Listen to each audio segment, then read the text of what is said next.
শুভেচ্ছা জানবেন। আমন্ত্রণ জানাচ্ছি প্রকৃতি ও পরিবেশ অনুষ্ঠান দেখার জন্য। আমরা এই অনুষ্ঠানের প্রতিটি পর্বে আমাদের পরিবেশ প্রতিবেশ নিয়ে কথা বলবো, ভিন্ন ভিন্ন বিষয় নিয়ে। এই ধারাবাহিকতায় আজ আমাদের আলোচনার বিষয় গ্রিন জবস এবং গ্রিন ব্যাংকিং। আসুন আমরা আমাদের আজকের অতিথিদের সাথে পরিচিত হই।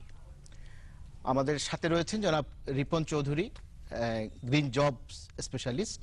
আরও রয়েছেন জনাব শওকতুল আমিন, গ্রিন ব্যাংকিং স্পেশালিস্ট। আমাদের এই সবুজ পৃথিবীকে আমরা আরো যাতে সবুজ রাখতে, লেস কেমিক্যাল ইউজ যে প্র্যাকটিস, সেই কালচারটাকে প্রমোট করার জন্য আমাদের প্রচেষ্টা। আমরা আপনার কাছ থেকে আরো শুনবো এই বিষয়গুলো নিয়ে। জনাব আমিন, আমরা জানি যে গ্রিন ব্যাংকিং এটাই একটি নতুন কনসেপ্ট, বিশেষত আমাদের বাংলাদেশ ব্যাংক এই বিষয়টাকে খুব প্রমোট করছেন, যাতে অন্যান্য প্রাইভেট ব্যাংকগুলো এটাকে প্রমোট করে থাকে আর কি।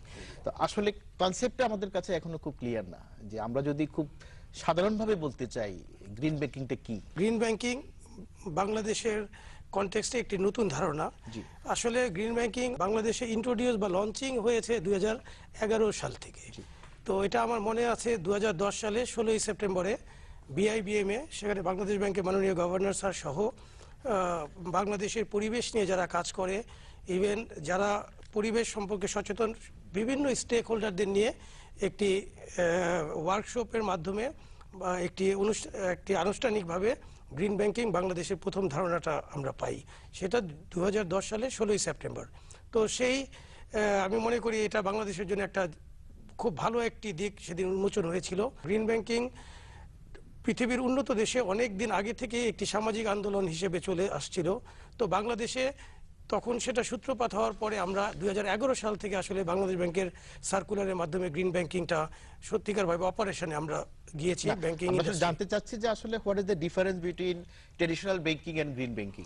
ট্র্যাডিশনাল ব্যাংকিং কি? ট্র্যাডিশনাল ব্যাংকিং সেটা তো আপনারা সবাই জানেন যে এটা হচ্ছে গিয়ে দুটো মেইনলি কাজ, যে আমানত সমাজের ডেফিসিট ইউনিট থেকে আপনার মানে ফাইন্যান্স করা এবং যাদের সারপ্লাস ইউনিট আছে তাদের কাছ থেকে আমানতটা সংগ্রহ করা, এবং এইটা হচ্ছে গিয়ে banking core activities of the bank.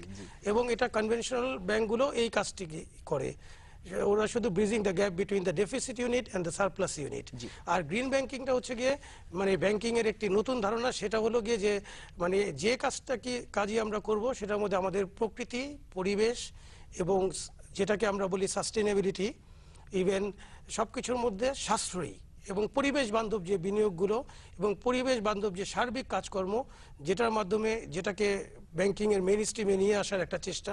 Green ব্যাংকিংটা এক কথায় যেটার হৃদয়ে রয়েছে প্রকৃতি, পরিবেশ, আপনার sustainability and economical use of resources. জি, আপনারা যখন কোনো প্রকল্পে অর্থায়ন করেন তখন আসলে এই যে গ্রিন ব্যাংকিং এর নিডটা অ্যাসেসমেন্ট করেন কিভাবে, যে সেই প্রকল্পটি গ্রিন ব্যাংকিং কিনা, বা যে প্রপোজালটা আপনাদের কাছে আসলো অর্থায়নের জন্য, আসলে আপনাদের মেকানিজমটা কি? মেকানিজম হয়েছে যে বাংলাদেশ ব্যাংক গ্রিন ব্যাংকিং এর একটি টোটাল নীতিমালা দিয়েছে আমাদেরকে। সেই নীতিমালার পাশাপাশি আপনারা জানেন এনভায়রনমেন্টাল রিস্ক অ্যাসেসমেন্ট গাইডলাইন নামেও কিন্তু নতুন একটি গাইডলাইন দিয়েছে, যে গাইডলাইনটা আমাদের গ্রিন ব্যাংকিং এরই একটি পার্ট। তো দেখা গেছে যে প্রতিটা বিনিয়োগ প্রপোজালের ক্ষেত্রে আমরা আগে দেখি যে সেটা পরিবেশের জন্য ক্ষতিকর কিছু করছে কিনা। তো পরিবেশের জন্য যদি সেটা ক্ষতিকর হয় বা পরিবেশ বান্ধব না হয়, তাহলে কিন্তু সেটা আমরা এনভায়রনমেন্টাল রিস্ক অ্যাসেসমেন্টে কিন্তু সেই প্রজেক্টটা কোয়ালিফাই করে না। আর গ্রিন ব্যাংকিং এর এবং গ্রিন ব্যাংকিং গাইডলাইন আর এনভায়রনমেন্টাল রিস্ক ম্যানেজমেন্ট গাইডলাইনে কিছু কোয়ান্টিটেটিভ টুলও বাংলাদেশ ব্যাংক প্রোভাইড করেছে, সেটাও কিন্তু আমরা অ্যাজ এ ব্যাংকার হিসেবে সেই টুলগুলো অ্যাপ্লাই করি। তবে সহজভাবে বলতে গেলে মানে কোনটা ভালো কোনটা মন্দ এই বোধ সব ইন্ডাস্ট্রিতেই আছে। তো আমরা অ্যাজ এ ব্যাংকার হিসেবে আমাদেরকে এই গাইডলাইনগুলো পাওয়ার পরে এখন আমরা অন্তত পরিবেশের ব্যাপারে খুবই সচেতন, কারণ আমরা তো বিভিন্ন সেক্টরে আমাদের এক্সপোজার আছে। আপনি জানেন সমাজের সব ক্ষেত্রেই কিন্তু ব্যাংকিং এর বিস্তৃতি আছে। তো এই ক্ষেত্রে আমাদের একটাই জিনিস যে আমরা যাতে পরিবেশকে সুন্দর করতে পারি এবং যে রিসোর্সগুলো আছে এটাকে সাথে এফিশিয়েন্টলি ইউজ করতে পারি, যাতে এটা ভবিষ্যতের জন্য সাস্টেনেবল হয়। বাংলাদেশের ব্যাংকগুলো যখন বিভিন্ন স্থানীয় পর্যায়ে, জেলা পর্যায়ে, উপজেলা পর্যায়ে যখন বিভিন্ন প্রকল্পে অর্থায়ন করে, সেখানে কি এরকম গ্রিন ব্যাংকিং কনসেপ্টটাকে কনসিডার করার কোনো সুযোগ আছে? অবশ্যই। আপনারা জানেন যে বাংলাদেশে গ্রামে গঞ্জে যেখানেই হোক, বাংলাদেশে তো আপনি জানেন private sector bank, government own bank, DFIs, অনেকগুলো ব্যাংকই বাংলাদেশে কাজ করে। এখন কিন্তু শুধু গভর্নমেন্ট ব্যাংক বা ডিএফআইস না, বেসরকারি ব্যাংকগুলো প্রত্যন্ত অঞ্চলে তাদের শাখা বিস্তারের মাধ্যমে মানে আর্থিক সেবা দিয়ে আসছে জনগণকে।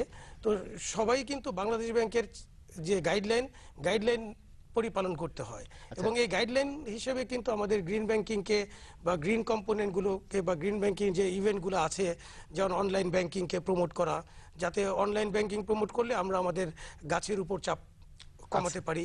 জি। তারপরে আমরা আমাদের ইউজগুলা কম্পিউটারে যখন প্রিন্ট দেব, রাফ প্রিন্ট, সেটা যাতে আমাদের হালকা করে প্রিন্ট দেই।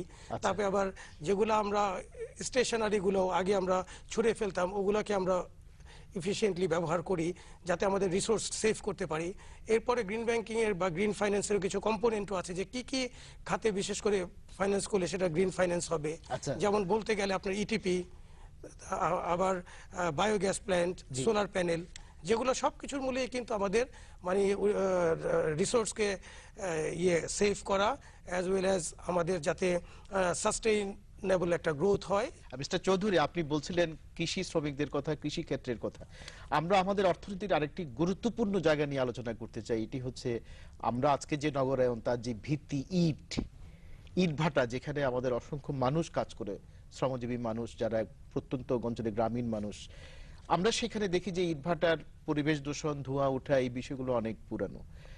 গ্রিন জবস এর একটি নিউ কনসেপ্ট আছে, আমরা শুনেছি যে সেখানে এই ইট প্রোডাকশন যে সেন্টারগুলো আছে, যেখানে এই ইট তৈরির যে মেকানিজম, এটিকে একটি সবুজায়ন করা প্রয়োজন।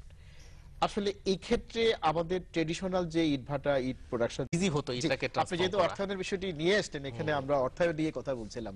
জনাব আমিন, এই যে তিনি যেটি বলছিলেন যে আমরা যদি গ্রিন টেকনোলজির মাধ্যমে পরিবেশ সম্মত ইট করতে যাই, সেটির ব্যয় বেড়ে যায়, এবং আমাদের দেশের কোনো বিনিয়োগকারী যদি ইটভাটায় পরিবেশ সম্মত গ্রিন সম্মত প্রোডাকশনে যায়, সেই ক্ষেত্রে ব্যাংকগুলোর কিভাবে অর্থায়ন করবে? বাংলাদেশে যখন গ্রিন ব্যাংকিংটা ব্যাংকিং হিসেবে একটা প্রোডাক্ট হিসেবে বাংলাদেশ ব্যাংক লঞ্চ করলো, তখন কিন্তু আপনারা জেনে খুশি হবেন, এখন কিন্তু আমরা যে ইটভাটায় ফাইন্যান্স করি এটা অবশ্যই হতে হবে এনভায়রনমেন্ট ফ্রেন্ডলি, যেটাকে এইচএসকে টেকনোলজি আছে, যেটা হাইব্রিড হফম্যান কিল, তবে জিগজ্যাগ ইত্যাদি প্রযুক্তি আছে, যে প্রযুক্তিতে, যেটা একটু আগে ভাই বললেন, যে ওখানে কোনো রকমের কোনো কালো ধোঁয়া উদ্গীরণ হবে না, অর্থাৎ এয়ার পলিউশন হবে না।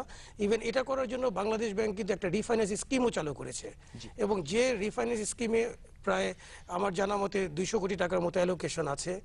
এবং এগুলো যে ধরনের ব্যাংক আপনার রিফাইন্যান্স গ্রহণ করতে পারছে, তারা কিন্তু এই যে টেকনোলজি ট্রান্সফরমেশনের একটা সময়সীমাও কিন্তু বাংলাদেশ ব্যাংক বেঁধে দিয়েছিল, এবং যার জন্য এখন কিন্তু কোনো, আপনি জেনে খুশি হবেন যে কোনো ট্রেডিশনাল যে ইটের ভাটায় যেভাবে আগে ফাইন্যান্স হতো, যেটা কালো ধোঁয়া উদ্গীরণ করতো, এখন কিন্তু সেটা বন্ধ হয়ে গেছে। আচ্ছা, Due to development challenge banking sector intervention এর একটি জন্য। ডেভেলপমেন্ট চ্যালেঞ্জ হচ্ছে যে আমরা যখন ট্রেডিশনাল ভাবে ইট প্রোডাকশন করতাম, তখন এটির গড় খরচ পড়তো এক পিসের প্রায় 4 টাকা, কিন্তু এখন সেটা আমরা যখন পরিবেশ সম্মত করছি, দাম হচ্ছে 60 টাকা প্রায়। তো এই যে উৎপাদন খরচ বেড়ে যাচ্ছে, এটা কিন্তু আলটিমেটলি যারা আমরা বায়ার, যারা আমরা বিল্ডিং করব, ঘর করব, ওয়াল করব, তাদেরকে কিন্তু এই চাপটা আসতেছে। এখন এটাকে আপনার যদি সাশ্রয়ী মূল্যে করার জন্য কি কোনো না, অবশ্যই এটা খুব সুন্দর একটা মানে ইস্যুস এবং পয়েন্ট, যে আসলে কনজিউমার হিসেবে আমি দেখব যে আমি কোনটা দাম কম, অল্প দামে সোজা কিনতে পারি, এটা রেশনাল। তারপরেও কিন্তু একটা ইস্যুস খুব আলোচিত হয়, যে যে ধরনের ফ্যাক্টরি বা যে ধরনের ইন্ডাস্ট্রি আপনার মানে এটাকে বলি নেগেটিভ এক্সটার্নালিটিস প্রডিউস করে, অর্থাৎ সমাজের জন্য খারাপ বা পরিবেশের জন্য খারাপ কিছু প্রডিউস করে, they have to love it, because তাদেরকে বেশি, তাদের প্রোডাক্টটা বেশি ট্যাক্স, বেশি ইম্পোজ, প্রাইসিংটাও হাই হবে, এবং ওই প্রাইসিংটা, অতিরিক্ত প্রাইসিংটা অ্যাজ এ লেভি হিসেবে বা ট্যাক্স হিসেবে তাকে, সেই উদ্যোক্তাকে বহন করতে হবে। এরকম একটা আন্দোলন কিন্তু অলরেডি দানা বেঁধে উঠেছে এখন। এটা কেন? আপনার গ্রিন প্রোডাক্টগুলোকে সহায়তা করার জন্য। তো এটা ঠিক যে একটা ইটের ট্রেডিশনাল থেকে আমাদের যে হাইব্রিড হফম্যান কিল বা যেটা উন্নত প্রযুক্তি, এটাতে ট্রান্সফরমেশনের প্রথম দিকে একটু হয়তো কস্টিংটা বাড়বে, কিন্তু সেই কস্টিংটা যদি গভর্নমেন্ট এরকম রিফাইন্যান্সিং এর সাবসিডি দিয়ে বা আস্তে আস্তে যখন এটা কমে আসবে, কারণ ইনিশিয়াল স্টেজে অ্যাকচুয়ালি একটা ট্রানজিশনে আপনি জানেন যে একটু হয়তো কস্টটা বেশি পড়তে পারে।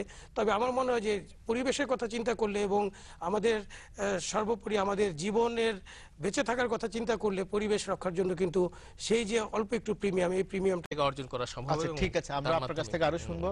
মিস্টার আমিন, আপনি এসআইবিএল এর সাথে সম্পৃক্ত আছেন। জি সোশ্যাল ইসলামী ব্যাংক। জি, আপনারা যখন অর্থায়ন করেন আপনাদের এই যাবত মেজর ইনভেস্টমেন্ট গুলো কোথায় গ্রিন ব্যাংকিং এর? গ্রিন ব্যাংকিং এ আপনি জেনে খুশি হবেন যে আমাদের মেজর ইনভেস্টমেন্ট ইটিপি তে আছে, যেটাকে অ্যাফ্লুয়েন্ট ট্রিটমেন্ট প্ল্যান বলি। জি। এবং এটা মানে যে আমি ব্যক্তিগতভাবে এই অ্যাজ এ প্র্যাকটিশনার গ্রিন ব্যাংকার হিসেবে আমার কাছে খুবই ভালো লাগে যে একসময় এটা আমরা টেলিভিশনেও দেখেছি যে অনেক প্রতিবেদনে যে টেক্সটাইল ইন্ডাস্ট্রিতে বা আরএমজিতে যেই বজ্র জিনিসগুলো যাচ্ছে, এটা কিন্তু পার্শ্ববর্তী জমির ফার্টিলিটি নষ্ট করে ফেলছে, জি। পার্শ্ববর্তী জমিকে একরকম ব্যারেন করে ফেলছে, পরিবেশের উপর মারাত্মক হুমকি দিচ্ছে। তো এখন কিন্তু আমরা ETP, it is must for RMG and any kind of মানে ম্যানুফ্যাকচারিং ইউনিট। Right. তো এরপর আছে আমাদের ইটিপিতে অনেক ভালো এক্সপোজার রয়েছে। এছাড়া আপনি জানেন যে বাংলাদেশ ব্যাংকের নিয়ম অনুযায়ী আমরা কিন্তু এখন অনেক ব্রাঞ্চকে কিন্তু আমরা সোলার এনার্জি দিয়ে করছি। জি, আমার মনে হয় এটি একটি গ্রামীণ বিপ্লব, সোলার এনার্জি। অবশ্যই গ্রামীণ বিপ্লব। এবং আরেকটা জিনিস খুব ইন্টারেস্টিং এখানে, সেটা হলো বায়োগ্যাস প্ল্যান্ট। আচ্ছা। এবং বায়োগ্যাস প্ল্যান্ট এটা আসলে খুব এত যে এটাতে আমাদের রিসোর্সের যে এত সুন্দরভাবে মাল্টিপ্লাই করতে পারছি ইউটিলাইজেশনটা, এটা একটা বিরাট দিক। কেননা দেখা গেছে যে একটা ইয়েতে বায়োগ্যাস প্ল্যান্টে মধ্যে আমাদের এখানে বাতিও জ্বলছে, প্লাস আমাদের চুলাও জ্বলছে। জি। তো এবং এটা কিন্তু খুব স্বল্প খরচে কিন্তু আমরা বায়োগ্যাস প্ল্যান্ট করতে পারছি। এবং এটা সাধারণত ডেইরি ফার্ম এবং পোলট্রি ফার্মে যে লিটার দিয়ে এটা হচ্ছে, এবং এটা আমাদের প্রাইভেট ব্যাংক অনেক ব্যাংকগুলোও কিন্তু সাকসেসফুলি করছে। এবং আমরা বায়োগ্যাস, ইটিপি, সোলার প্যানেল, তারপর হাইব্রিড হফম্যান কিল যেটা ইট ভাটার, জি। এগুলোতে আমাদের এক্সপোজার আচ্ছা, আছে। আমরা একদম সর্বশেষ প্রসঙ্গে আসি যে গ্রিন ব্যাংকিং কে যদি আমরা আরো এগিয়ে নিতে চাই, মানে বাংলাদেশের ব্যাংকিং সেক্টরের ফিউচার প্ল্যান কি? গ্রিন ব্যাংকিং নিয়ে খুবই আশাবাদী। আমি চাই বাংলাদেশ এই যে গ্রিন ব্যাংকিং এর নতুন দিগন্তে যে বাংলাদেশ শুরু করেছে, এটা বহুদূর এগিয়ে যাবে। কেন এখানে দেখা গেছে যে এই গ্রিন ব্যাংকিং ইনিশিয়েটিভটাকে চর্চার মাধ্যমে আমরা একটি সুন্দর সমাজ গড়তে পারবো। আমাদের ইনভেস্টমেন্টগুলো খুব পরিবেশ বান্ধব হবে। আমাদের প্রতিটি যে রিসোর্স আছে, ন্যাচারাল রিসোর্স হোক, ফিজিক্যাল রিসোর্স হোক, অপটিমালি ইউজ হবে। ইভেন এই গ্রিন ব্যাংকিং নিয়ে আমরা একটা সামাজিক আন্দোলনে পরিণত করতে চাই। এবং এই সামাজিক আন্দোলনে দেখা গেছে যে গ্রিন ব্যাংকিং এর ভিতরে সবকিছুই আসলে সুন্দর। যে আমরা জানি বাংলাদেশ সরকারের শ্রম ও কর্মসংস্থান মন্ত্রণালয়, আন্তর্জাতিক শ্রম সংস্থা ও সি ফাউন্ডেশনের মতো দুটি বিষয় গ্রিন ব্যাংকিং এবং গ্রিন জবস নিয়ে আপনাদের গুরুত্বপূর্ণ মতামত ব্যক্ত করার জন্য আপনাদেরকে অসংখ্য ধন্যবাদ। প্রিয় দর্শক, সবুজ পৃথিবীতে আমরা সবুজ থাকতে চাই, আর এর জন্য প্রয়োজন আমাদের সামাজিক দায়বোধ, এর জন্য প্রয়োজন পরিবেশ রক্ষার জন্য আমাদের অঙ্গীকার। আমাদের সাথে থাকার জন্য ধন্যবাদ এবং আগামী অনুষ্ঠান দেখার আমন্ত্রণ থাকলো। আপনারা ভালো থাকুন, সুস্থ থাকুন।